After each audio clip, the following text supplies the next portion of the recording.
Breaking news Lebanon से, जहां Israel की सेना ने बहुत बड़ी स्ट्राइक कर दी है। इजरायल की सेना के हवाई हमले में एक शख्स की मौत की खबर सामने आ रही है।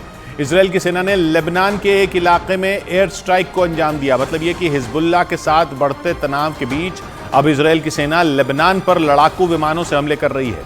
इससे ठीक पहले इजरायल के रक्षा मंत्री ने हिजबुल्लाह को धमकी दी थी कि अगर इजरायल पर हिजबुल्लाह के हमले नहीं रुके तो लेबनान की राजधानी बेरूत में वैसा ही एक्शन लिया जाएगा जैसा हमास के खिलाफ गाजा में लिया गया। जावेद हमारे साथ जुड़ रहे हैं। जावेद, इजरायल ने पहले ही कहा था कि बेरूत को भी गाजा बना देंगे। जी किशोर, देखिए हिजबुल्लाह और इजराइल के बीच जंग बेहद तेज हो गई है। आज इजराइल ने आयनाटा इलाके में एयर स्ट्राइक की, जिसमें 2 लोग जद में आए। खबर है कि एक शख्स की मौत हो गई है। आपको बता दें कि ये दूसरा दिन है लगातार। कल मरजयूर और अल-किलैया इलाके में इजराइल ने बड़ी एयर स्ट्राइक की थी। आपको बताएं कि कल और परसों 2-3 दिन से लगातार हिजबुल्लाह और इजराइल के बीच में जो जंग है उसमें तेजी देखने को मिल रही है। आज भी हिजबुल्लाह ने इजराइल के कई ठिकानों पर अटैक किया और कल बड़ा अटैक हिजबुल्लाह ने किया, उसकी तस्वीरें भी कल सामने आई। तो ऐसे में अब जो यहाँ से जंग है वो और तेज़ होती जा रही है। लगातार हिजबुल्लाह इस जंग में तेज़ी दिखाने की कोशिश कर रहा है, क्योंकि अभी दूसरी जब स्पीच हसन नसरल्लाह की हुई थी तो उसमें भी जंग के बढ़ने के आसार तमाम दिखाई दे रहे थे। तो अब लगातार इजराइल जवाबी हमले कर रहा है और हिजबुल्लाह अटैक लगातार इजरायली ठिकानों पर कर रहा है। जी, जिसका मतलब यह कि न्यूज एजेंसी रॉयटर्स के मुताबिक इजरायल के रक्षा मंत्री ने 2 टूक कह दिया कि अगर इजरायल पर हिजबुल्लाह के हमले नहीं रुके तो लेबनान की राजधानी बेरूत को भी गाजा बना दिया जाएगा। जिसका सीधा मतलब यह कि बेरूत में इजरायल की सेना गाजा जैसे हमलों को अंजाम देगी और वहां वैसी ही तबाही मच जाएगी जैसी गाजा में हमास के ठिकानों पर मची है। रॉयटर्स के मुताबिक इजरायल के रक्षा मंत्री योआव गलांत ने साफ कहा कि हिजबुल्लाह चीफ बहुत बड़ी गलती कर रहे हैं। उनकी गलती की कीमत हिजबुल्लाह और पूरे लेबनान को चुकानी होगी। तनाव बढ़ा तो इजरायल बेरूत को गाजा बना देगा। यानी इजराइल की तरफ आंख उठाकर देखने वालों को वहां की सेना मिट्टी में मिला देगी। क्योंकि 7 अक्टूबर को हमास के हमले के बाद इजरायल की सेना ने गाजा पट्टी में हमास के ठिकानों पर इतना बारूद बरसाया कि वहां सब कुछ तबाह हो गया। और अब लेबनान में बैठे चरमपंथी संगठन हिजबुल्लाह के ठिकानों पर भी वैसे ही हमले की धमकी इजरायल के रक्षा मंत्री ने दे दी। क्योंकि इजरायल की उत्तरी सीमा पर बसे लेबनान से हिजबुल्लाह के लड़ाके लगातार इजरायल की सीमा में हमले कर रहे हैं। हिजबुल्लाह के लड़ाकों ने इजरायल के सैन्य ठिकानों को निशाना बनाकर एंटी टैंक मिसाइलों से हमला किया, जिसका एक वीडियो इजरायल की सेना ने जारी किया, जिसमें इजरायल की उत्तरी सीमा के पास एक रिहायशी इलाके में विस्फोट होता दिखा। धमाके के बाद काले धुएं का गुबार आसमान में काफी ऊंचाई तक उठता नजर आया। इजरायल की सेना के मुताबिक इस हमले में कुछ नागरिकों की मौत भी हुई है। हालांकि इसके तुरंत बाद इजरायल की सेना ने भी मोर्चा संभाला और जवाबी कार्रवाई करते हुए लेबनान की तरफ ताबड़तोड़ मिसाइलें दाग दी। इजरायल की सेना ने हिजबुल्लाह के लड़ाकों के हमले का जवाब देने के लिए अपने खतरनाक टैंकों को भी मोर्चे पर तैनात कर दिया।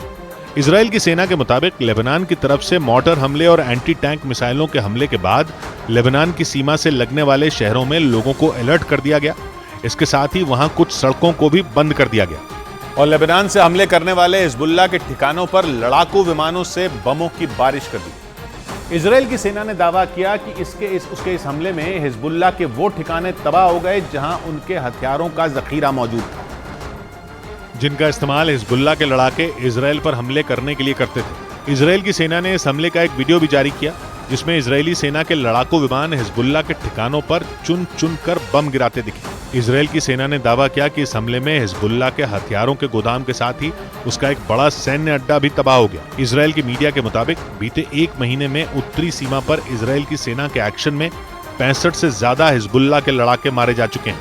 हिजबुल्लाह की हरकतों पर नजर रखने के लिए इजरायली सेना के ड्रोन लगातार दक्षिणी लेबनान के ऊपर उड़ान भर रहे हैं। हालांकि इसके बाद भी हिजबुल्लाह ने इजरायल के शहरों को निशाना बनाकर मिसाइलें दागी और इसी वजह से इस बात की आशंका बढ़ गई कि बहुत जल्द इजरायल और हिजबुल्लाह के बीच खुली जंग छिड़ सकती है, क्योंकि बीते 1 हफ्ते में दोनों ने एक दूसरे पर कई भीषण हमले किए हैं और एक दूसरे के रिहायशी इलाकों को निशाना बनाया। इजरायल से सामने आए एक वीडियो में कुछ कारें सड़क पर जलती नजर आईं। इजरायल ने दावा किया कि लेबनान की तरफ से मोर्टर से गोले दागे गए थे, जिनकी चपेट में ये गाड़ियां आ गईं। इजरायल की मीडिया के मुताबिक इजरायल पर हिजबुल्लाह के बढ़े हुए हमलों के पीछे ईरान का हाथ है। ईरान भले ही खुलकर इस जंग में न उतर रहा हो, लेकिन वो हथियार और पैसों के जरिए इजरायल को 2 मोर्चों पर घेरने में जुटा है। दक्षिण में इसराइल हमास से लड़ रहा है तो उत्तरी सीमा पर ईरान की मदद से हिजबुल्ला इसराइल की नाक में दम किए हुए। इसराइल भी साफ कर चुका है कि वो हमास और हिजबुल्ला से एक साथ निपट सकता है और ईरान और हिजबुल्ला की प्लानिंग और मंशा पर पानी फेरते हुए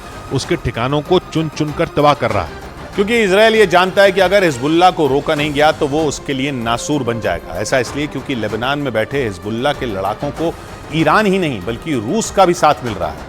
न्यूज एजेंसी रॉयटर्स के मुताबिक हिजबुल्ला को रूस की एंटी शिप मिसाइलें सीरिया के जरिए पहुंचाई गई ताकि हिजबुल्ला के लड़ाके जंग के मैदान में इसराइल की सेना का डटकर मुकाबला कर सकें। न्यूज एजेंसी रॉयटर्स के मुताबिक रूस ने अपनी एंटी शिप मिसाइलें पहले सीरिया भेजी और बाद में सीरिया से वो मिसाइलें लेबनान के चरमपंथी संगठन हिजबुल्ला तक पहुंचाएंगी। न्यूज एजेंसी रॉयटर्स के मुताबिक इसराइल और हिजबुल्ला के बीच जंग में रूस के कूदने के पीछे अमेरिका है, क्योंकि अमेरिका खुलकर इसराइल की मदद कर रहा है। ऐसे में ईरान के दोस्त रूस ने इसराइल और अमेरिका को जवाब देने के लिए अपनी एंटी शिप मिसाइलें भेज दी। रूस के सीरिया के साथ अच्छे रिश्ते हैं और इसी का फायदा उठाकर उसने ये मिसाइलें लेबनान पहुंचा दी, जिसके दम पर हिजबुल्ला अब इसराइल के साथ ही अमेरिका को भी आंखें दिखा रहा है, क्योंकि रूस से मिली एंटी शिप मिसाइलें उन जहाजों को भी निशाना बना सकती हैं जिन्हें इसराइल की मदद के लिए अमेरिका ने भूमध्य सागर में तैनात कर रखा है। यानी रूस की मदद से हिजबुल्ला के पास वो हथियार आ चुके हैं जिनकी मदद से वो ताकतवर युद्धपोतों को भी समंदर में डुबो सकता है, क्योंकि रूस से जो एंटी शिप मिसाइलें हिजबुल्ला को मिली हैं उन्हें बेहद खतरनाक माना जाता है। उन्हें बड़े जहाजों को तबाह करने के लिए ही बनाया गया है। ये मिसाइलें किसी भी मौसम में हमला करने में सक्षम है, यानी खराब से खराब मौसम में भी ये दागी जा सकती हैं। इन मिसाइलों की रेंज 300 किलोमीटर है, यानी इन मिसाइलों की मदद से लेबनान में बैठे बैठे ही हिजबुल्ला आसानी से भूमध्य सागर में तैनात अमेरिका के युद्धपोतों को निशाना बना सकता है। और अगर ऐसा हुआ तो इसराइल और हिजबुल्ला की जंग से भड़की चिंगारी पूरे पश्चिम एशिया को युद्ध की आग में जला देगी, क्योंकि हमास पर हमले के लिए अमेरिका ने पहले ही अपने हथियार गोदामों के दरवाजे इसराइल के लिए खोल दिए,